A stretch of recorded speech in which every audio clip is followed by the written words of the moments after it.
Muslim, lihat tuh. Kalau Muslim tuh ngomongin Allah biasa sambil merokok dia. Ya kan? Karena memang lagi ngomongin Allah ya harus gitu. Kan itu kan lihat tuh tulisan Arab Muhammad. Ini udah pasti kalau ini biasanya ormas-ormas gini biasanya mereka akan memaksa melakukan sesuatu nih. Wah, kumpulan preman. Nah, silakan. Apa yang mau Anda sampaikan? Nah, maksud saya gini, Dis. Gimana? Negara kita ini kan negara beberapa agama kan. Nah, cobalah jangan saya hanya mau kasih tahu Bang Edis. Ah. Janganlah kita saling seperti ini sesama agama. Saling seperti apa? Saya tanya apa, Bang? Saling seperti apa? Kita saling menghujat, saling memecah. Nggak Bang, bagus, Dis. Bang, di mana saya menghujatnya, di mana saya memecahnya. Justru di sini saya mengajarkan kepada kalian untuk jadi orang waras. Kenapa orang mengeluarkan statement pendapat dia dipolisikan? Sekarang saya tanya dulu, jangan-jangan nggak tahu. Mereka ini teman-teman kadang-kadang suka nggak tahu topik tapi ikut ngomong. Sebentar, saya tanya dulu. Saifullah, dengarkan dulu Saifullah. Saya tanya dulu, apakah Anda dari NU atau Muhammadiyah? Nggak ada di mana-mana. Oke, Anda tahu nggak kasus yang menimpa Panji? Tahu. Apa Terus kasusnya? Apa kasusnya? ada hukum, Bang Edis. Ya, apa Kalau kasusnya? enggak, masalahnya apa? Kan udah saya bilang kan? Sudah saya bilang. Udah saya bilang. Banyak orang kesini nggak ngerti masalah, nggak ngerti apa, ikutan ngomong. Sama seperti orang demo. Orang demo itu yang suka pakai daster-daster itu yang suka teriak-teriak Allahu Akbar itu di jalan. Coba tanyain, "Bang, demo, Bang?" "Iya." "Emang demo apa yang didemoin, Bang?" "Ah, kagak tahu, gua mah kesini cuma makan nasi bungkus doang." Berat, berat. Bagaimana kamu datang ke sini tapi kamu nggak tahu apa yang lagi dipermasalahin? Saya tahu. Kau Oke, apa yang permasalahan lagi apa? dipermasalahin? Coba, apa yang dipermasalahin?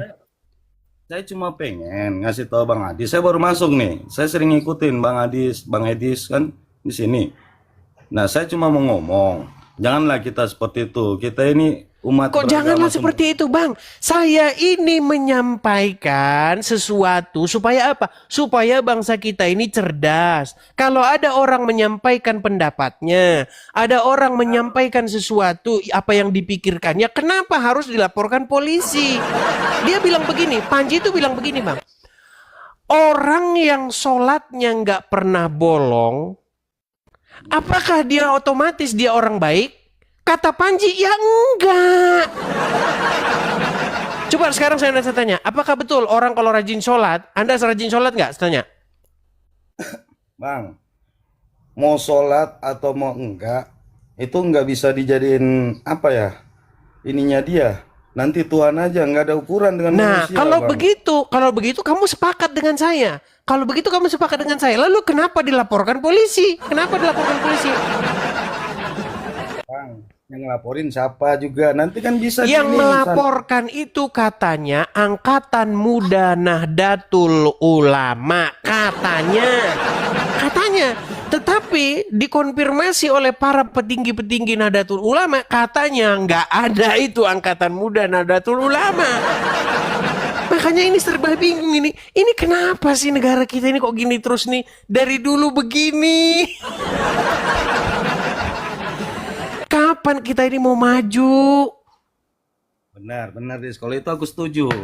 Kalau tujuannya Edis untuk di negara kita diperbaiki, saya setuju, Bang Dis. Iya, makanya Tapi seperti itu. Kenapa umat Islam itu nggak mendidik orang-orangnya, agamanya, biar tidak sikit-sikit lapor polisi, sikit-sikit demo. Apa sih? Coba. umat Islam, orang Islam yang seperti itu juga ke agama lain, saya juga setuju. Saya biasa kok ngomong kayak gitu juga. Cuma ini bahayanya nanti ke anak-anak kita. Ini nanti kasihan kan, Indonesia ini mau kemana, Bang Dis? Kalau Iya, secara justru agama kita, itu Bang, justru itu nih yang saya utarakan selama ini. Coba bagaimana ada seorang yang Panji ini Muslim, lo ingat loh, Panji ini dia seorang Muslim ini, dia bukan Kristen. Dia hanya mengatakan kalau orang rajin sholat itu tidak membuktikan bahwa orang itu baik. Nggak ada hubungannya gitu loh. Coba. Nah, saya setuju kalau itu, Dis. Tapi tujuannya kalau itu, tapi jangan sesama bicara masalah Muhammad, Allah atau Yesus atau apa, kita saling menghujat. Loh, Kita itu sama-sama juga justru orang-orang yang seperti ini, orang-orang yang tidak menerima pikiran orang lain, pendapat orang lain, nggak menerima itu haknya. Kita juga nggak harus sama. Nggak mungkin pikirannya Panji sama dengan pikiran orang yang laporin. Cuman berbeda pemikiran tidak menjadi satu pembenaran untuk mempolisikan orang tersebut. Aneh. Orang dia pikirannya lain kok. Oh, berarti kamu pikiran kamu beda dengan saya. Berarti kamu harus masuk penjara. Masuk penjara kamu. Apakah seperti itu? Contoh sekarang sebentar gini. Anda Islam kan? Anda bilang kepada saya bahwasanya menurut agama saya, keyakinan saya yang benar itu Islam, bukan Kristen. Terus saya bilang, oh gara-gara kamu berpikir bahwa Islam itu yang benar, bukan Kristen, berarti kamu harus masuk penjara kamu. Apakah seperti itu? Orang punya pikirannya sendiri, keyakinannya sendiri. Sama seperti Anda meyakini yang benar itu Islam. Saya meyakini yang benar itu Kristen. Masa gara-gara kita beda, masa kita saling penjarakan? Kan aneh. Gitu loh. Kalau itu yang penting saya sering masuk ke ini Islam juga, yang sering ngehujat. Saya kasih tahu, jangan kayak gitu. Kita ini bersaudara semua yang ada di Indonesia ini. Mau agama apa, tetangga kita agama apa, kita saling jagalah itu. Karena ini yang kekuatan kita yang ada di Indonesia, Bang. Nah, tetapi begini Saifullah. Kalau kamu punya pikiran seperti itu, artinya kamu seorang Islam yang sudah melawan omongan Muhammad sendiri. Dengarkan. Ini kadang-kadang ini dilema ini. Sebentar, Muhammad Saifullah. Tidak mungkin kamu Islam di detik yang sama kamu tidak memusuhi Yahudi dan Nasrani. Karena apa? Karena di dalam hadis Muhammad berkata begini. Ini kata Muhammad. Jikalau kamu bertemu dengan orang Yahudi dan orang Nasrani di jalan, jangan kamu tegur, jangan kamu memberi salam kepada mereka, tetapi desaklah mereka ke jalan yang sempit.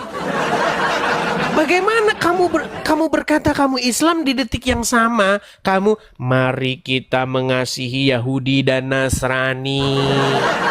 Gak bisa. Makanya saya bilang kemarin, hadis-hadis seperti itu yang ada di dalam hadis sudah waktunya dibuang ke tong sampah. Karena apa? Karena tidak sesuai dengan nilai-nilai kebangsaan.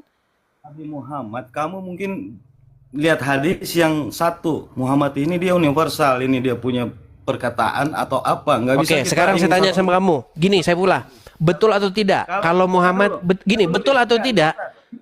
Saya cuma mau jelasin. Gimana? Nabi Muhammad itu, kalau emang dia seperti itu, mungkin dari zaman Rasulullah dulu sudah habis agama yang lain kan? Tapi kan enggak, dia itu bagaimana dia mengasihi semua, bahkan waktu yang dikuasai itu Konstantinopel di zaman Al-Fatih, itu agama lain itu disayangi, dipelihara. Bahkan Rasulullah menyuruh untuk jangan melukai atau mengapakan agama lain gitu. Ya, itu kan asumsi liarmu, nggak ada hadisnya. Tidak ada hadisnya. Perhatikan. Ini tema kita sudah berulang-ulang ya nih. Bagaimana kamu Islam tapi di detik yang sama kamu melawan Muhammad nih. Perhatikan nih. Apa kata Muhammad di dalam hadis nih? Ini loh, baca dulu. Saifullah, kita jangan omong kosong nih, perhatikan. Janganlah engkau mendahului orang Yahudi dan Nasrani dalam mengucapkan salam. Selanjutnya apa dikatakan nih? Perhatikan. Apa katanya nih? Dikatakan bahwasanya jikalau kamu bertemu dengan orang Yahudi dan Nasrani, maka desaklah mereka ke jalan yang sempit. Nih, perhatikan. Perhatikan cara menghimpit mereka nih. Dikatakan di sini dalam sebuah hadis, perhatikan ya. Hadis apa dulu, Dis? Hadis apa itu? Hadisnya nih banyak sekali. Hadis riwayat Muslim, hadis riwayat Bukhari. Nih. Saya nggak pernah tahu itu. Karena gini, Iya, Dis. makanya kamu masih Islam. Karena kamu masih Maaf, Dis. Islam, makanya kamu. Maaf, Dis. Hadis itu juga sekarang kan banyak yang Nah, merusak. berarti kamu setuju hadis-hadis seperti ini harus dibuang ke tong sampah? Nah, setuju kalau memang itu salah, Dis. Iya, oke baik. Ucapkan sama saya. Yuk, ayo. Saya balik kamera saya. Coba ucapkan. Saya setuju bahwa hadis-hadis yang tidak sesuai dengan nilai-nilai kebangsaan harus dilempar ke tong sampah. Silakan. Silakan. Dis, yang saya maksud sekarang hadis ini banyak hadis-hadis yang sesat. Sama di agama Iya, kami. makanya saya bilang, berarti coba kamu ungkapkan nih. Kadang-kadang kamu munafik loh. Kamu bilang, mari kita junjung tinggi kebangsaan. Kamu bilang, hadis-hadis banyak yang sesat, hadis-hadis banyak yang palsu. Tapi kenapa kamu tidak ngomong, mari teman-teman, kita buang hadis-hadis yang seperti ini ke tong sampah. Coba ayo, bilang. Ayo. Kalau memang itu gini, Dis, saya nggak bilang seperti itu. Kenapa? Kalau memang kebenarannya hadis itu nggak memang hadis yang palsu, Dis, yang nggak usah dipakai. Terserah Hadis kamu mau. ini tidak palsu, Bang Saifullah. Anda ini makanya kita ini cuman hanya lip service, mulut manis doang, nggak ada ini nih. Saya tunjukkan ya. Kok bisa kamu bilang hadis ini palsu? Lihat nih, perhatikan. Ya, Islam apa dikatakan? Apa dikatakan nih? Perhatikan nih. Bahwa Rasulullah SAW bersabda, janganlah kalian memulai salam kepada kaum Yahudi dan jangan pula kaum Nasrani dengan ucapan salam. Jika kalian menjumpai salah seorang di mereka di suatu jalan, himpitlah ia ke pinggir. Tuh disuruh dihimpit tuh. Bagaimana kamu bisa mengatakan mari kita bersatu sebagai warga negara Indonesia, mari kita bangun bangsa ini, tapi ada ajaran kayak begini, gimana? Lihat beberapa hadis tentang agama yang ada sama yang dikeluarkan oleh Rasulullah itu. Jadi kamu setuju dengan hadis itu? Saya nggak pernah baca hadis itu, Dis. Makanya kamu masih Islam. Udah, saya pulang. Udah, kita bermunafik di sini kalau kayak begini caranya. Ngomong mari kita saudara, mari kita begini, mari kita begitu, tapi hadisnya tidak diberesin. Selama hadis-hadis seperti itu masih ada, ya akan ada terus orang yang seperti itu. Penyebabnya apa sih? Penyebabnya adalah pengajaran itu. Percuma kita manis-manis di bibir, kita saudara sebangsa setanah air.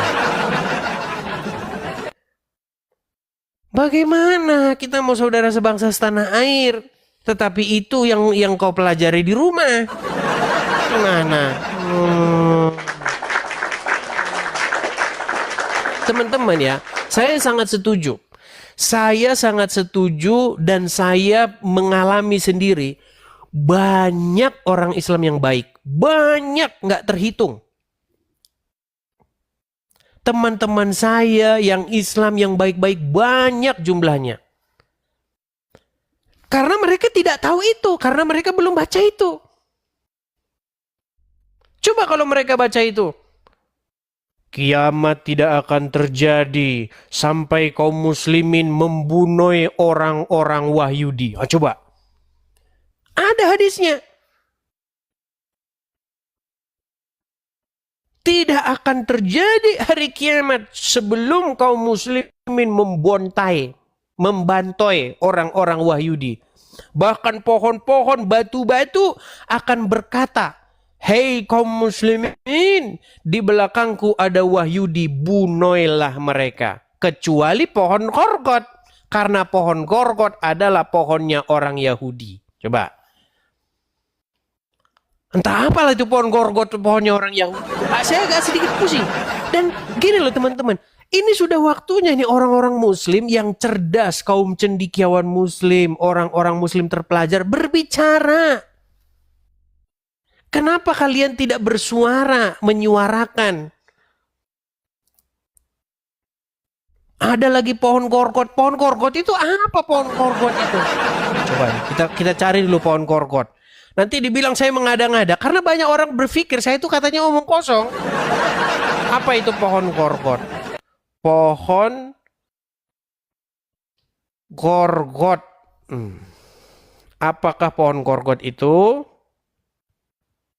pelindung Wahyudi di akhir zaman? Saya balikin dulu kamera saya. Jangan dibilang saya ngarang-ngarang, saudara-saudara. Ini pohonnya Wahyudi nih. Orang Yahudi aja sekarang udah punya pohon sendiri. Nih. Pohon korkot. Pohon pelindung umat Wahyudi di akhir zaman. Di akhir zaman, batu-batu dan semua pohon bisa berbicara menunjukkan keberadaan orang Wahyudi yang bersembunyi kecuali pohon korkot. Nih sadis kan? Ini adalah sebuah gambaran bagaimana sebenarnya Islam itu adalah sebuah agama yang sangat membenci orang-orang Wahyudi. Digambarkan dalam hadis ini loh. Ya. Disebutkan dalam hadis nubuah pohon korkot atau juga dijuluki pohon Yahudi yang menjadi pelindung bagi umat Yahudi di akhir zaman. Di dalam kitab Al-Mu'jam Wasit disebutkan tinggi pohon korkot antara 3 meter dan berduri dan seterusnya dan seterusnya. Pohon ini diyakini akan tumbuh di wilayah Baitul Maqdis atau wilayah Palestina saat ini dan akan menjadi pelindung bagi Wahyudi. Dari Abu Hurairah radhiyallahu anhu, sesungguhnya Rasulullah bersabda, artinya kiamat tidak akan terjadi sehingga kaum muslimin memerangi Wahyudi, lalu kaum muslimin akan membunuh mereka sampai-sampai setiap orang Wahyudi bersembunyi di balik batu dan pohon. Tetapi batu dan pohon itu berkata, "Wahai muslim, wahai hamba Allah, ada Wahyudi di belakangku, kemarilah dan bunuhlah dia kecuali pohon korkot. Karena ini adalah pohon Wahyudi." Tuh, lihat itu. Apakah hadis-hadis seperti ini yang kalian baca sehingga kalian sangat membenci Wahyudi? Benderanya sampai diinjak-injak. Kebencian-kebencian yang seperti ini yang kalian baca, teman-teman. Apa salah Wahyudi? Masa gara-gara Wahyudi tidak menerima Muhammad sebagai nabi langsung begitu? Coba ayo kita diskusi dengan baik.